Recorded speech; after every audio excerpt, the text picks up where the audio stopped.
noemen mij de Jules Cabas, omdat ik werken mee een bazas. En ik verkoop geen last, als kleine brouwersgast, heb het zo hoog niet in uw kas.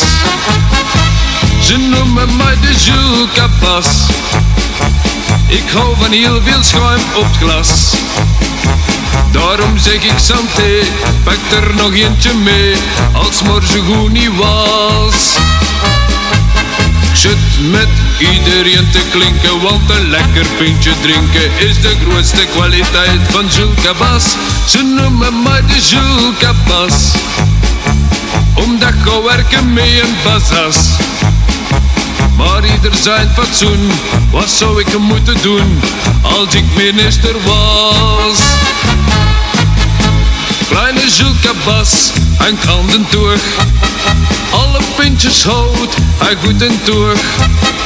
Aan de andere kant, door stalen is, je moest eens weten hoe lekker dat is.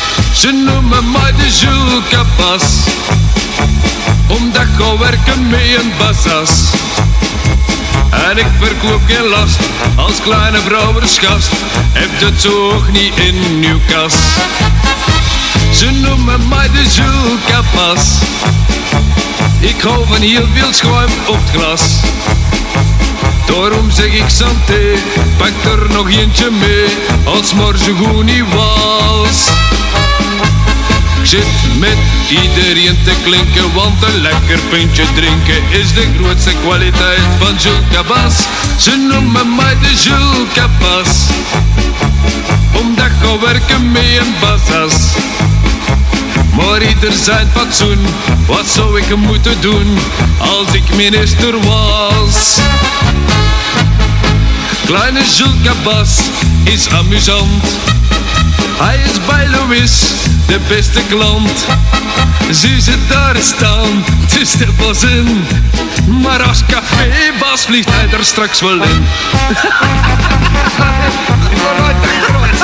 Als je hier wilt beginnen, dan kun je op een ander gaan. Dus ik vooruit achteruit.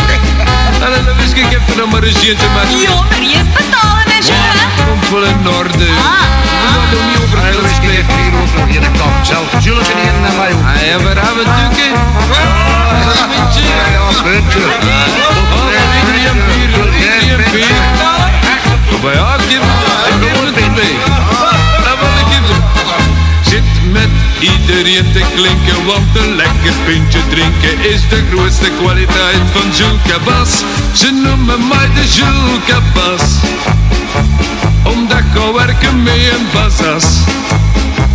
Maar ieder zijn fatsoen, wat zou ik moeten doen als ik minister was?